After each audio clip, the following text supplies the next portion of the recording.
তোমার অবহেলা সহ্য করতে না পেরে যখন হালকা দূরত্ব বাড়ালাম, তখন আমি বিশ্বাস করেছিলাম অভিমান ভাঙাতে তুমি পেছন থেকে ডাকবে, আমাকে বোঝার জন্য তুমি আর একটু কাছে আসবে, আমাকে প্রশ্ন করবে আমার অভিমান কেন। কিন্তু আমার ভাবনাগুলোকে তুমি ভুল প্রমাণ করে দিয়ে আমার থেকে দূরে সরে গেলে। আসলে আমরা সবসময় যা ভাবি তা হয় না, তা হওয়ারও না, এটাও আমি জানি। কিন্তু আমার ভাবনাগুলোকে তুমি নিতান্তই ভুল প্রমাণ করলে। আমি ভেবেছিলাম আমার অভিমান কাটানোর জন্য যেহেতু আমি আড়ালে চলে গিয়েছি, তুমি আমার রাগ ভাঙাতে যাবে। কিন্তু আমি এটা ভেবেই ভুল করেছি তুমি আমাকে পেছন থেকে ডাকবে। আসলে সবাই সেই কপাল নিয়ে জন্মায় না যে তার রাগ ভাঙানোর জন্য কেউ একজন পেছন থেকে ডাকবে, তাকে ভরসা দেওয়ার জন্য কাঁধে কেউ হাত রাখবে, তার নিঃসঙ্গ রাতকে কেউ সঙ্গ দেবে, তার বিরহগুলোকে কেউ ভাগাভাগি করে যন্ত্রণা কমিয়ে দেবে।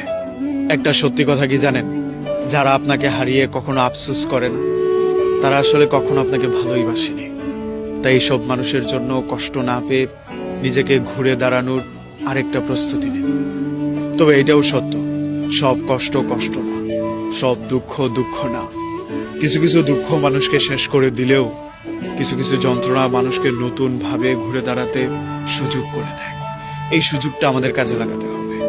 যে আমাকে খুব করে ছেড়ে গিয়েছিল, নিছক কারণে যে বন্ধু আমাকে অপমান করেছিল, একটুতেই যে আমার সাথে অভিমান বাড়িয়ে আমাদের সম্পর্কটাকে গলা টিপে হত্যা করেছিল, তাকে দেখিয়ে দেওয়ার জন্য হলেও আপনাকে আরেকবার সুযোগ নিয়ে চেষ্টা করতেই হবে। এই চেষ্টাটা আপনি আপনাকে প্রমাণ করার জন্য, এই চেষ্টাটা আপনি নিজেকে ঘুরে দাঁড় করানোর জন্য। আরেকবার চেষ্টা করুন, নিজেকে আরেকবার ঘুরে দাঁড়ানোর জন্য সুযোগ করে দিন। তবে আপনাকে এটা মানতেই হবে, জীবনে আশা যত কম, শান্তি তত বেশি। অতিরিক্ত আশা করা মানুষের জীবনে বিপত্তির সীমা থাকে না। তবে এটা ভাবলেও কষ্ট লাগবে আপনার, যে মানুষটার কাছে জীবনের সব ধরনের গল্প করা যায়, সুখের দুঃখের, ভালো থাকা মন্দ থাকা সবকিছু, সেই মানুষটার কাছ থেকে পাওয়া কষ্টের গল্প সেই মানুষটাকে বলাই যায় না। তবে যাই করেন না কেন, জীবনে যা কিছু আপনি জমিয়েছেন, যত গল্প জমিয়েছেন, যত প্রেম জমিয়েছেন, এসব কিছু ভাগ করলে আপনি দুইটা জিনিস পাবেন। মানুষের কাছ থেকে পাওয়া জ্ঞান, আরেকটা হচ্ছে প্রেম। যারা আপনার জীবনে ছিল, ভালো মানুষ মন্দ মানুষ, তাদের মধ্যে দুইটা ভাগ করে নেন।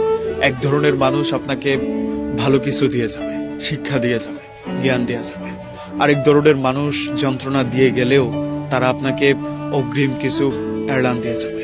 এগুলো আপনার জীবনের মোটিভেশন কিংবা প্রেম হিসেবে নিতে পারেন। এগুলোকে ভালোবাসেন বলেই আপনি সামনে এগিয়ে যাওয়ার অনুপ্রেরণা পান। এগুলোকে সঙ্গে নিয়ে আপনাকে বাঁচতে হবে। আজকে সবকিছু ভালো হবে তেমন কোনো কথা নেই, কালকে আবার কিচ্ছু হবে না এটা ভেবেও ভুল করবেন না। আজকে হচ্ছে না মানে কালকে কিছু হওয়ার প্রবল সম্ভাবনা আছে। তাই হেরে না গিয়ে, পিছিয়ে না গিয়ে লেগে থাকাটাই হবে বুদ্ধিমানের কাজ। তাই আসুন আমরা আরেকটু বুদ্ধিমান হয়ে সামনের জন্য, আগামীর জন্য লেগে থাকি।